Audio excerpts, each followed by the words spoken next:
Conversations with Brooke Allen. I'm Brooke Allen. Obviously, we are on the road again, this time at the beautiful Grand Hotel at the Mackinac Policy Conference. And what an amazing time it has been talking to so many officials. And of course, you can't beat the view here. I have had the chance to talk with officials, mayors, county executives. It has been incredible, a credible lineup that we'll be sharing with you. Let's watch.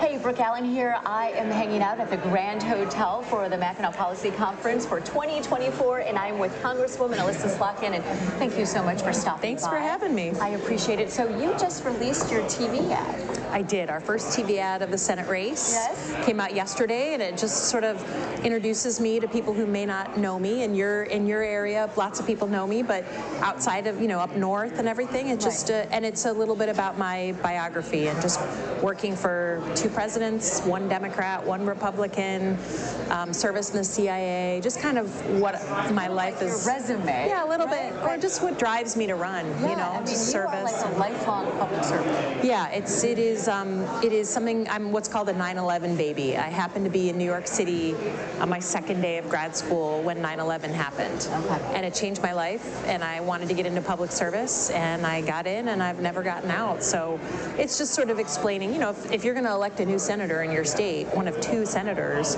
you should understand what they're about and their motivation, and so that's what it lays out. So as far as, you have said you feel like the United States is living crisis to crisis. Yeah. Do you still feel that way? I do. I don't think anyone thinks what's going on right now is normal. I just think that the tenor and tone in the country is really angry. In Michigan, we're very used to having Democrats and Republicans in the same family, and my dad was a Republican, my mom was a Democrat. It was never why they fought, you know what I mean? Right. And now it's gotten very polarized and angry, and Thanksgiving dinner has become uncomfortable, and I don't think the average person likes that. Right. I think the average person just wants to, see their family succeed, their country succeed, and not stress out that everyone's at each other's throats. So I think we're going through a period of political instability. Won't be here forever. Thank goodness. Like it's been a while, though, right? If you look back in history, which I tend to do, usually these periods are about 10 years. Oh. And I think we're about 6 or 7 years in. Okay. So I feel like we're coming to the end, yes. maybe? Yes, okay. I do. I think we're going in the right direction. So as far as everything coming up, how are you feeling about everything? I feel good. In the Lansing area, in my district that I represent right now, I've run 3 tough races in 6 years. So you get kind of battle hardened. You get used to running. You don't get too upset about any one thing or too happy about any one thing. You're kind of steady Eddie through the tape, and that's what we're doing. And we're getting down to the last 5 months. Which is great. Okay, so let me ask you this. How is it for you? You said you kind of try to keep an even keel. Yeah. But as far as, the stress of running and just always being out there, how does that affect you? Well, look, I think as a former CIA officer, and I did 3 tours in Iraq alongside the military, armed. I've had to deal with stress in my life before I ran for office.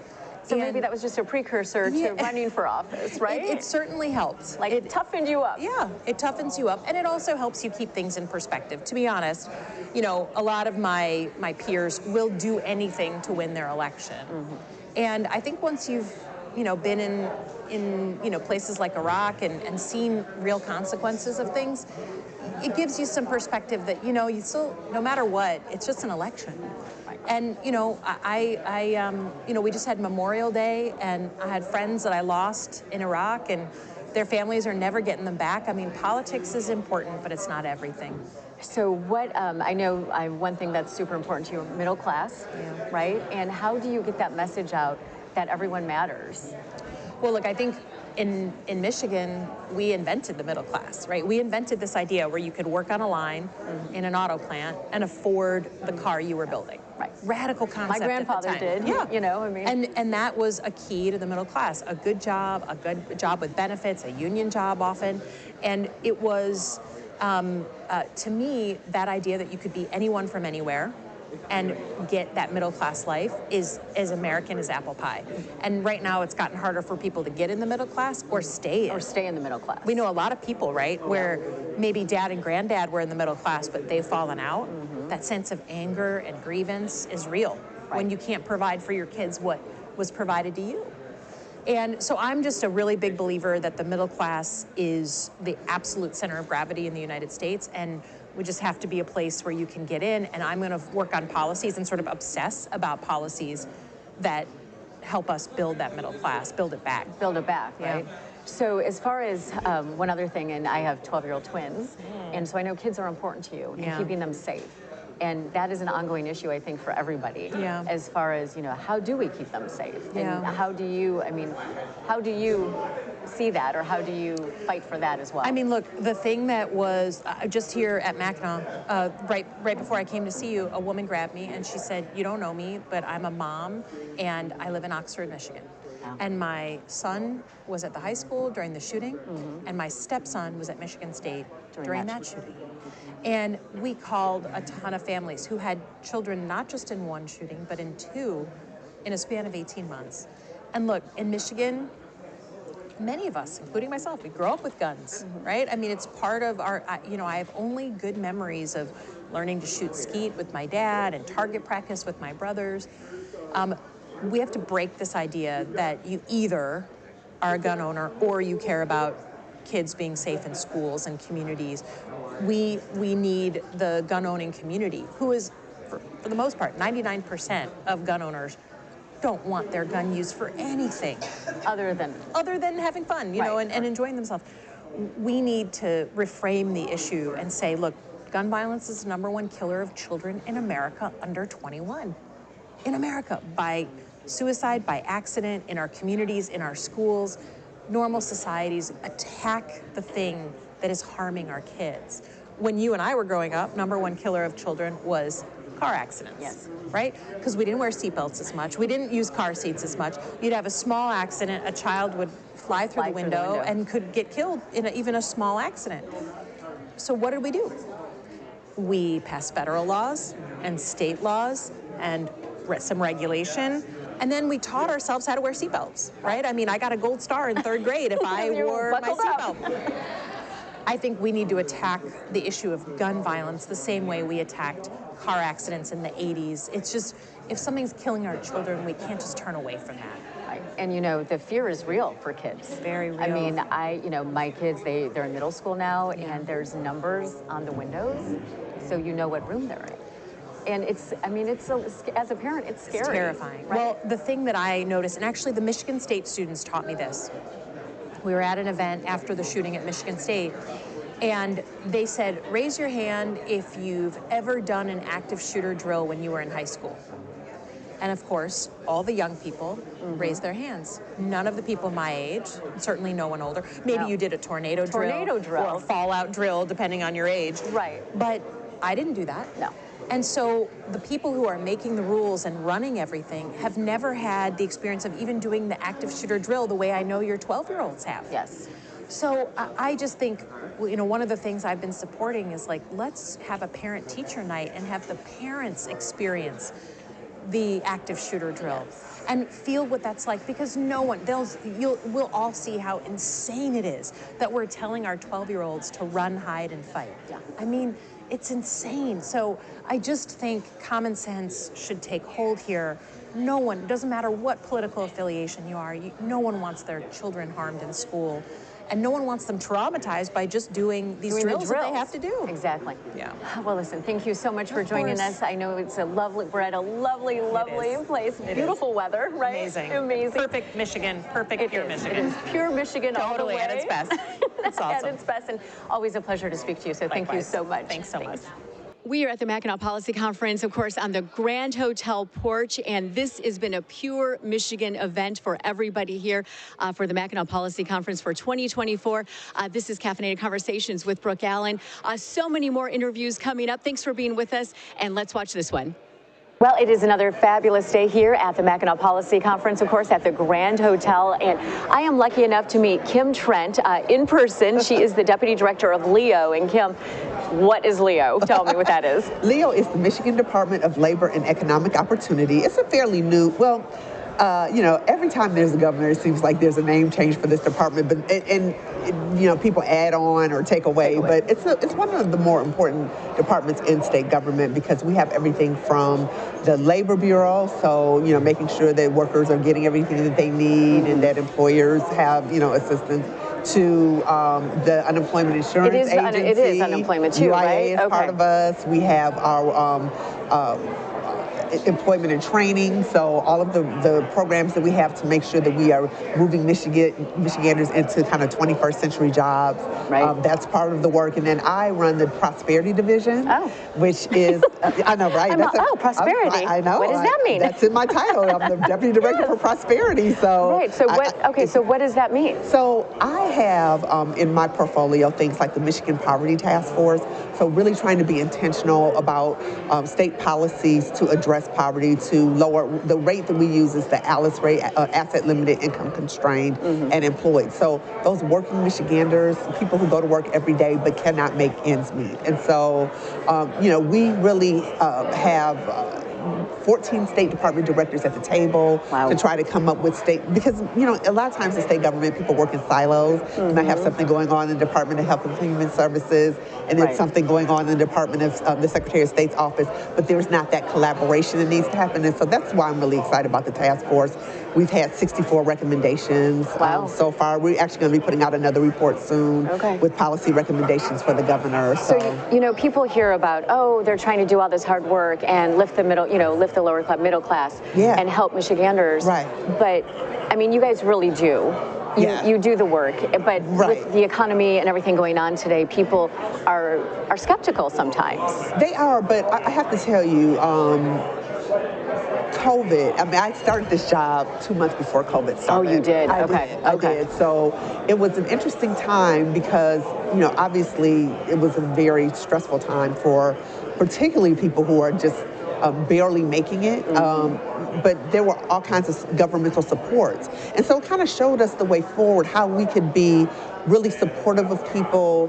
One of the things that came out of it, I think, one of our most important accomplishments, I believe, is raising the state's earned income tax credit, working families tax credit, from 6%. I mean, when it was first introduced in the early 2000s, it was at 20%. It got dropped down to 6% of the federal tax credit. And now we're up to 30%. And so we really believe that action alone will lift about 1 million children in Michigan out of poverty. So that is amazing. It is an important, but it's just one element. I mean, poverty is multidimensional. It's not something that you just wave a magic wand. It's not just all about money. I mean, there are a lot of wraparound services that have to be provided. I know that the mayor talked about mental health and how, and the governor has been so intentional, particularly post-COVID, about really focusing a lot of state resources on expanding access to mental health care. People are isolated. My son, I have a 15-year-old son who just was not socialized the way that I was because he spent 3 of his formative years at home with us. Yeah, I've got 12-year-old twins. Oh, wow. Okay. Yeah, wow. Oh, well, at least they had each other to talk to. My poor son only had 50-year-olds to talk to, so bless his heart. He's like, what are we learning today? What's happening now? It was a rough period. And I know, we're out of the pandemic, but stuff still lingers. Absolutely. Right? And the socialization, I know we're starting to see the effects on children. And, the poverty is still, people were doing okay for a little bit during COVID because of all the extra money, right? And that money has now gone away. So. And now everyone's kind of, I don't know if they're worse off or the same. So the ALICE rate is a number that is generated by the United Way. And they actually, their most recent report that just came out last week showed that we actually had a slight uptick in the ALICE rate. And ALICE, again, are working poor. So our poverty rate has really kind of stayed steady. We're at about 13% of people who are below the poverty line. Now, the poverty line, the federal poverty line, is a ridiculous measure because that's almost destitution. I mean, it's not. What is it? What's the number? So it's like $13,000. So There is no way. There's no one who can survive on that. Yeah, not in 2024. No. So, and it's been the same for decades now. So, I mean, everything, if you've lived longer than 20 years, you know that what you made 20 years ago would not really be sufficient. Right. Now. So, we really have tried to, so we don't even use that as a measure. Okay. Although, of course we don't want people living under the poverty line either, No, of course. definitely not. But what we really think about is people who, have sometimes 2 or 3 jobs. Yes. But they still can't make ends meet. Inflation has been an issue in recent years, but even before that, I mean, it's difficult for people to be able, although we have seen wages increase, which we're very happy about. Right. But of course, costs have also increased. Exactly. So it's like dip, exactly, right? So that's kind of how it goes. Yeah. So you guys, there's been a $15 million grant? So we actually had a total of $50 million. 50? 50. 50. Okay. So $35 million of it went to what we call my nonprofit relief grants. Okay. And we worked with the Michigan Nonprofit Association to come together. They really, because that's their world, they have deep roots in the nonprofit sector. You didn't have to be a member of M&A in order to be eligible. Okay. But we had hundreds of organizations that got grants between $5,000 and $25,000. And the idea is for all those organizations that really suffered because of COVID, just an opportunity for them to just get a little stabilization money. So it didn't really have this, usually when you give a grant, there are a lot of grant reporting requirements. Right? Well, there wasn't really any of that with this particular grant because it really was all about, we know you suffered, here's some money so that you can, keep going, right? I mean, that's so important. They were more important than ever during COVID a lot of times. Yep. A lot of the these food nonprofits, and the kid organizations. Exactly. So that was one. So that was $35 million went to that. But then we had a $15 million pot that we had where we gave usually about $1 million grants. Okay. And the idea there was those were larger nonprofits. The other thing that I was excited about with the relief grants is we were able to work with mom and pop. So, sometimes from like Detroit, you might have a street mother, right? somebody who's on the street who's always taking the kids to the park, or and she doesn't have necessarily, she might have a 501, which you had to have a 501c3. Okay. So, but she might not, she doesn't have a board necessarily, or she might have a board, but she doesn't have like the board is the kids in the neighborhood, she's not getting grants from foundations or anything. She's just, real quick, can we just talk? Grants are hard to write. Oh, right? So I mean, not to interrupt you, but it's such an interesting aspect. Well, it's a skill set. It's a skill set, right? And so a lot of times the people who are very successful have the resources to hire someone who knows how to do it because it's not, I have a background in journalism, so, you can get arrogant. Oh, I can write. That's no problem. I can write. There is a tough. rhythm to it, and there is a skill that you have to know. And because that is so tough that a lot of people don't qualify for things that they could, maybe, because they don't know the process. Or they don't think they have the bandwidth to even take in grants. So that's why this $5,000 to $25,000 pot was important because that was perfect for one of these smaller kind of nonprofits, mom and pop. They have a lot of impact, but really don't have the infrastructure to do big projects. So, but with our impact grants, which is the $15 million grant project that you talked about, that was for more established nonprofits, and the idea was that we wanted to spur innovation. Okay. So we worked with organizations that wanted to try out a thesis about something that they thought could be helpful, but they just needed a little money to kind of get things going. So even like in the Upper Peninsula, we had a program that we're doing. We gave money to an organization called the Superior Watershed to help. So when we talk about utility assistance, usually we're talking about gas or we're talking about electricity, but water is a very important utility that is life-giving and saving. I mean, you have to have water. It's not an option. But there are places, even though we're surrounded by water everywhere in Michigan, there are people who, there's water affordability issues, there's access to, clean water. The governor has made that a huge priority for her and of course, obviously, we saw that with Flint, right? I mean, absolutely. So that kind of spurred and even in Detroit, where we've had, in the past, we had a lot of shutoffs and that kind of thing. So, they're paying for people. We had a woman who hadn't paid her water bill in something like 18 months. Oh, no. And they were able to step in and help her get caught up. So, I mean, the idea, but then also it can't just be getting people caught up because they'll probably be land in the same Go situation. down again, right? So it's like trying to figure out how can we help, structurally so that, there are long-term solutions for these problems. And that's what's important, right? It is. So would that be considered, so you help somebody pay their water bill and you hope that they don't end up behind on it again? Well, no, then we're giving them strategies. So there are ways that you can do water conservation. There are ways that you can, there are technologies that are in place to help, so, those are the kind of things that we're trying to, even with plumbing. Yes. I know one time I lived in an old house and we had a toilet that ran. Yeah. And I got a $1,400 bill 1 year. Mine was $500. Yes. I'm like, what is happening? That is something that happens to people. But I mean, I had never been a homeowner before, so I didn't know. Yep, I didn't know that was, I was opening it like, are you kidding? I'm yelling at the twins, right? Like, turn the water off. And they're like, where are you? Like, are you taking baths every 10 minutes? What's happening? Right. Yeah. So, and for people who get that shock and don't understand, maybe like look around and when you are a first-time homeowner, or on your own for the first time, like a college kid or something. Correct. Right? There's all these things you don't know. Exactly. And so we're trying to be innovative about stuff like that. Just working with people so that we have long-term solutions and it's not just always a cycle of fixing, getting behind and then getting someone to help you out. So how has it been for you being, in government? You were a journalist. You started out as a journalist. I started off covering politicians and then I actually ran for office. Did you really? I was on the Wayne State University board, which is a statewide elected office. So I did that for 7 years, just about 7 years. Okay. And I worked for Senator Stabenow, former Congresswoman Carolyn Kilpatrick, and now I'm here in the Whitmer administration. So when you look at the progression of your track, what do you think? What do I think?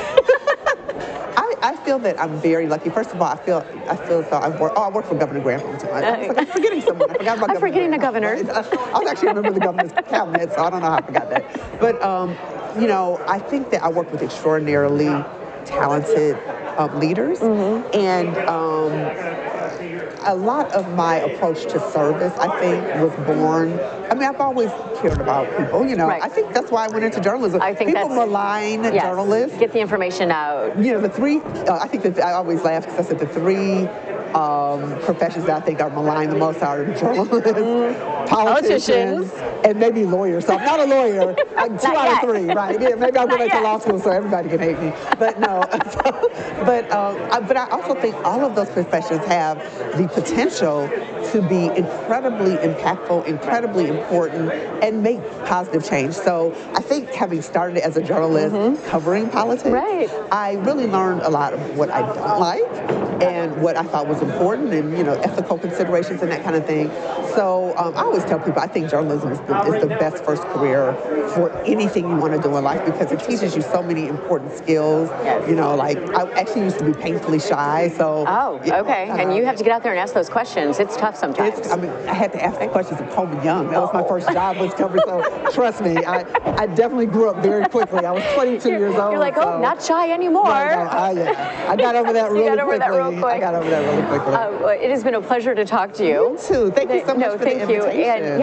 And just what a role model you are. For sure. Thank you. I've been watching your career too, and so happy that you have this new platform. Thank you. I'd love to come back and talk to you again. Oh yes, I'm booking you, man. I'm booking you. Sounds great. All right. Thank you so much. Okay. You too. Take care. Wow, this is just an amazing view here at the Grand Hotel. Of course, we are on the porch for the Mackinac Policy Conference, and it has been about 3 or 4 days of interviews and getting to know legislatures and checking in with Oakland County Executive Dave Coulter, also Elissa Slotkin, and so many others that we've been able to sit down and have a real conversation with, coffee in hand. Let's watch. Well, I am lucky enough to be joined by Oakland County Executive Dave Coulter. Dave, of course, big news for you on the island and a big press conference all about 3D printing. Yeah. Tell me about that. It's a simple idea, but it is amazing, and we created the program in Oakland County, so we're kind of bragging. It's called Project Diamond, and the idea of it was birthed during COVID, when a lot of our small manufacturing companies were suffering. They weren't producing much and worried about laying off people.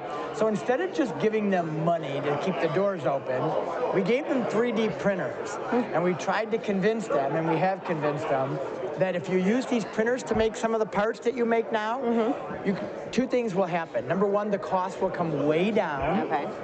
For instance, we talked about an example today where a guy was making a part for cars. It was about $100 to produce on the big stamping machines. On his printer, he can make it for $1. Seriously. $1. So that gets a business person's attention, right? For sure. You're Got gonna my save me attention. $99 on a $100 part? Yeah. Okay, so they were open to doing it. Okay. But the magic of the program is this.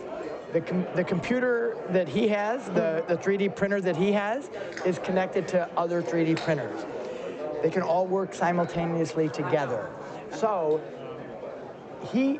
for an order that he or she couldn't get because it was too large, global kind of sized order, Right. they can get a piece of that now because they can be part of a network that bids on those products.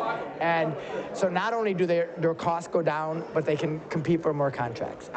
It's a game changer for small manufacturers, and we're trying to keep manufacturing in Michigan, helping Michigan to compete globally with manufacturers, and Project Diamond is the way to do it. Okay, so Project Diamond.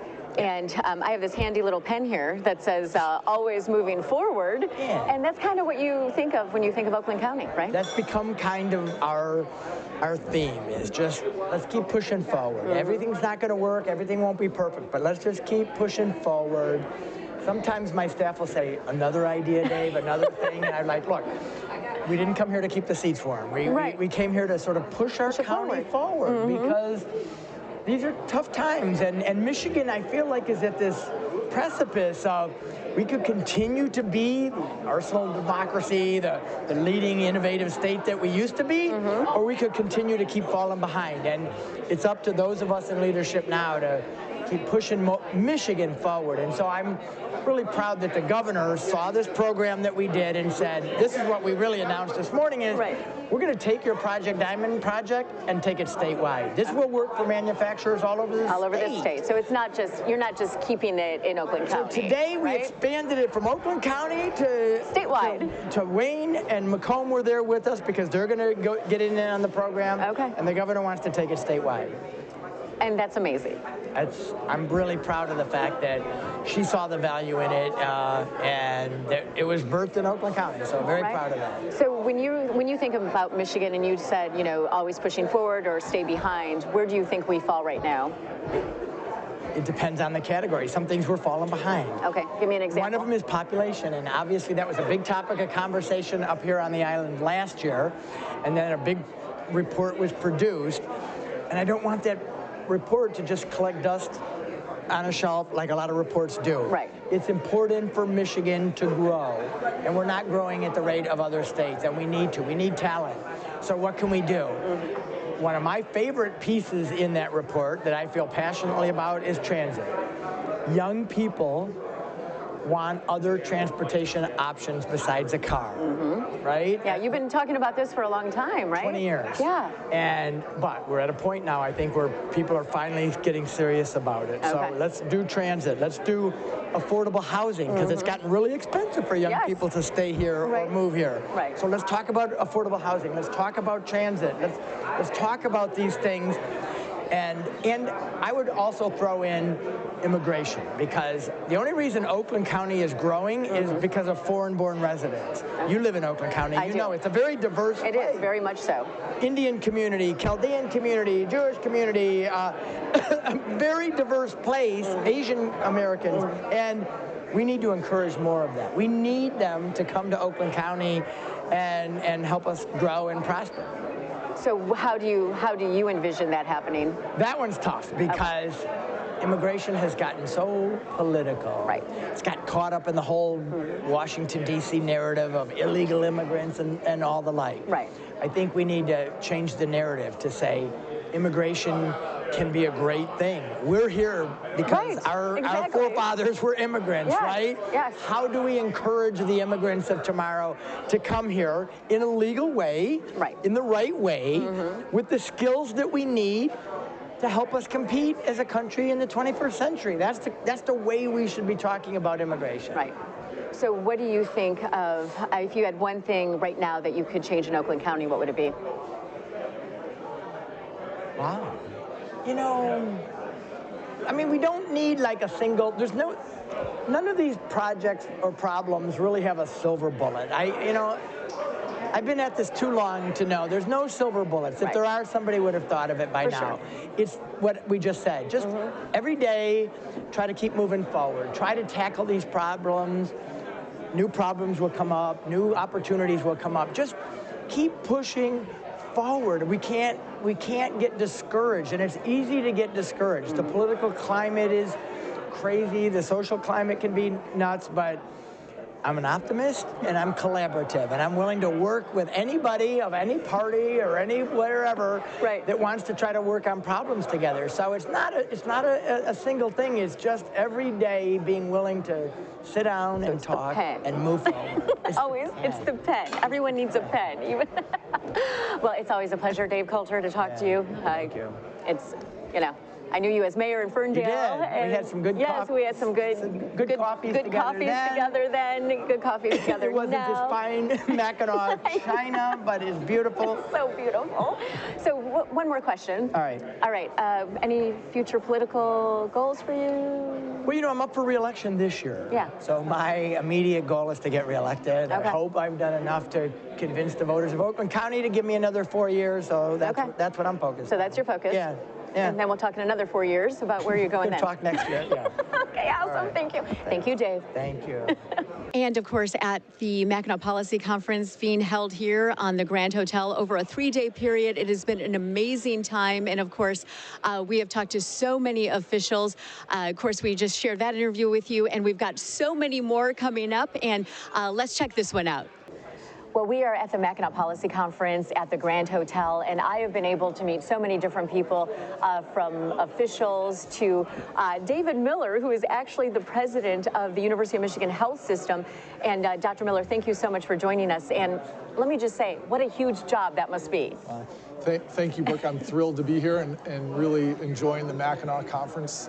Not only an incredible group of people focused on key issues in Michigan, but lovely weather here in northern Michigan. I know, right? I thought it was going to rain all week, so we got lucky with that. Very much so. Right? And thank you for the opportunity to join and talk. You mentioned the University of Michigan Health. I'm very fortunate to be a member of the team there and to work with, I think, one of the greatest teams in the world. And so I think as we navigate the complexities of healthcare, our greatest strength is our team, and so to be here and be able to share part of the story is a great thing. So thank you very much. Oh, you are welcome. And actually, my kids do go to the University of Michigan Health System, Excellent. So they are in that system.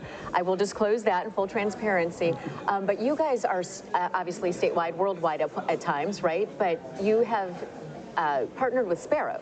Yes. And so how has that benefited the residents of Michigan?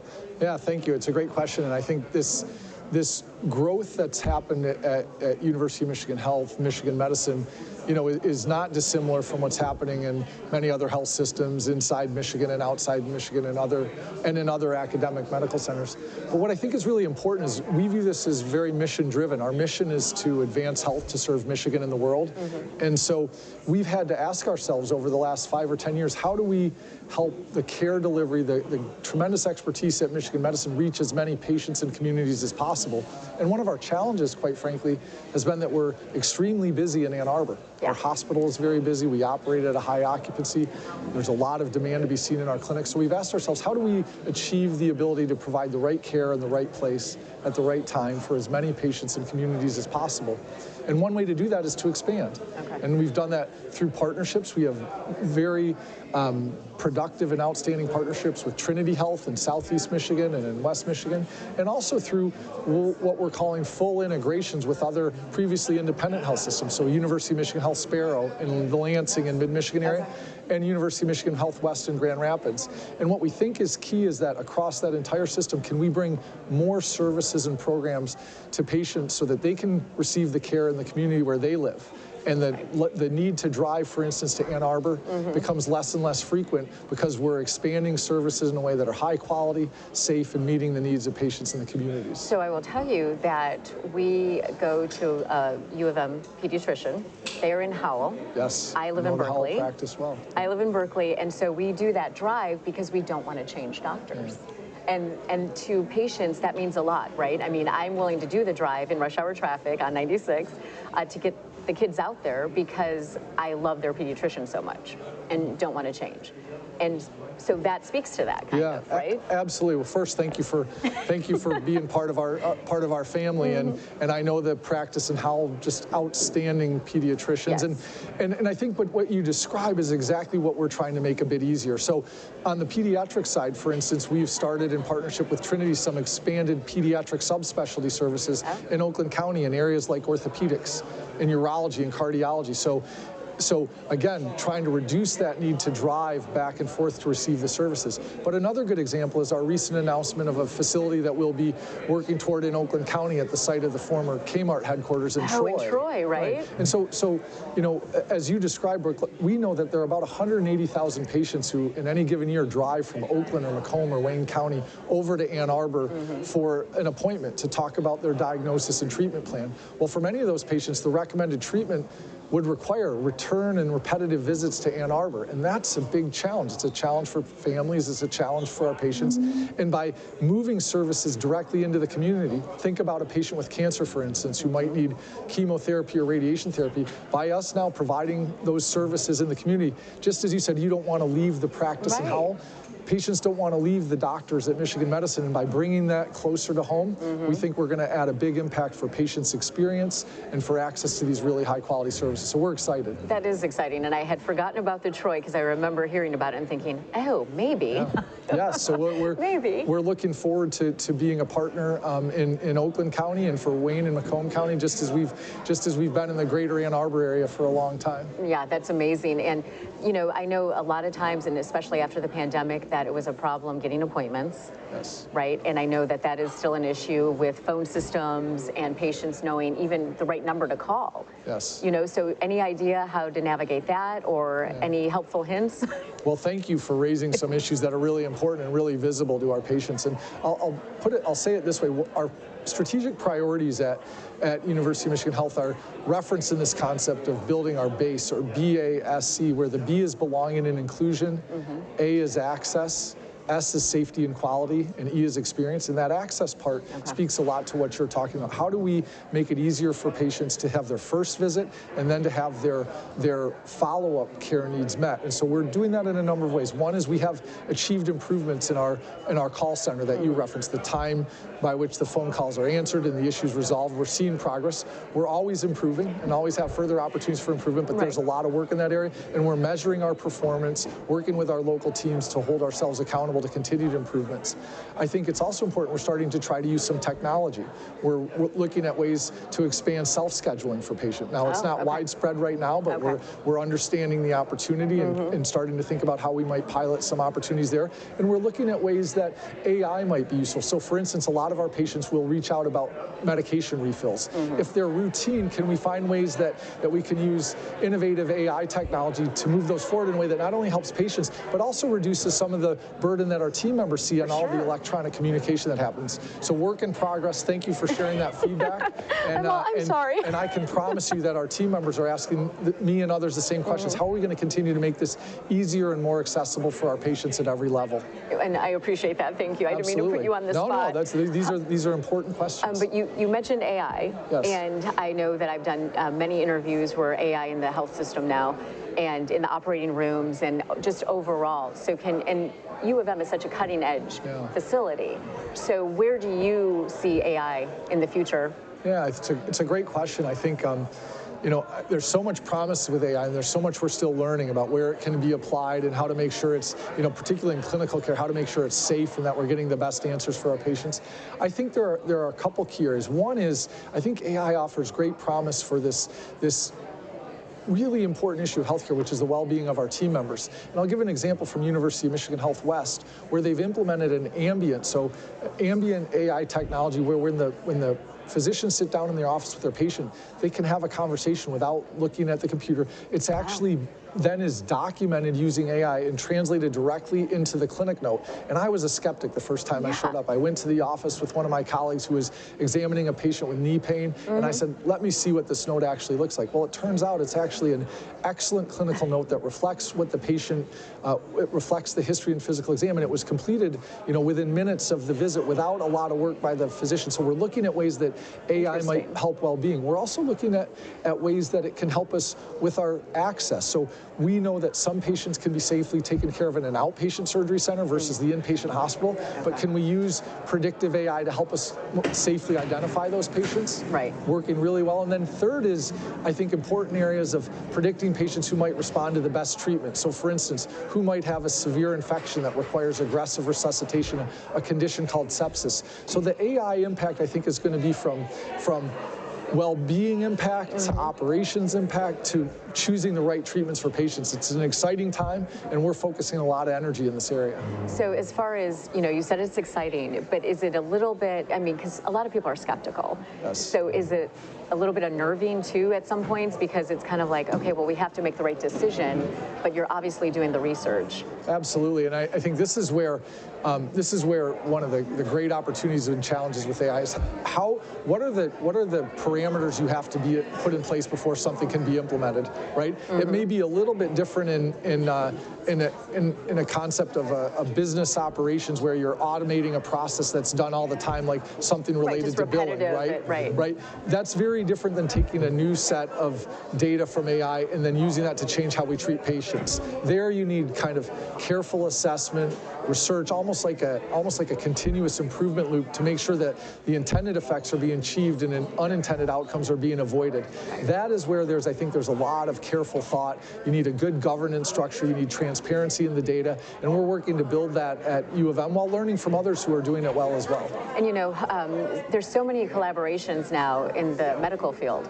So it's interesting to me because, I think that's kind of how the world is now. Yes. Everything used to be so competitive, but now people are like, you know what, hey, why don't we team up on this? And the medical field is no different. No, I think collaboration ultimately is that unlocks so much innovation and success. I was having a conversation earlier about some of the programs we've developed a lot at University of Michigan in partnership with Blue Cross Blue Shield of Michigan, which are actually called the Collaborative Quality Initiatives. And they seek to borrow information, expertise, and experience from a wide range of settings to solve long-term problems in medicine, whether that's reducing infections after a biopsy for men at risk with prostate cancer, or whether it's reducing complications after heart catheterization.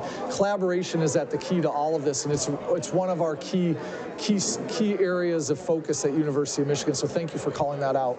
No, thank you. This has been a great conversation. I'm learning all of this stuff, especially where my kids go. Absolutely. So, I'm invested. Well, thank you. And as I said at the beginning, our mission of advancing health to serve Michigan and the world, in each of those areas, that advancing health to me says, how do we continue to innovate and continuously improve to serve Michigan and the world is how do we expand our reach to reach more communities and more patients, and ultimately to drive better health care locally and across the state. Thank you so much. No, thank you so much, and I guess I'll see you in Troy. Looking forward to it. And thank you for the opportunity to share the story of our great teams. I'm very grateful to be part of University of Michigan Health. Oh no, thank you so much. Thank you, Brooke. What an amazing time here at the Mackinac Policy Conference 2024. This has been my first time here. A beautiful view, pure Michigan all the way. The weather has been perfect, and of course the conversations have been invigorating, and we've learned so much. Thanks so much for being with us. We'll see you next week.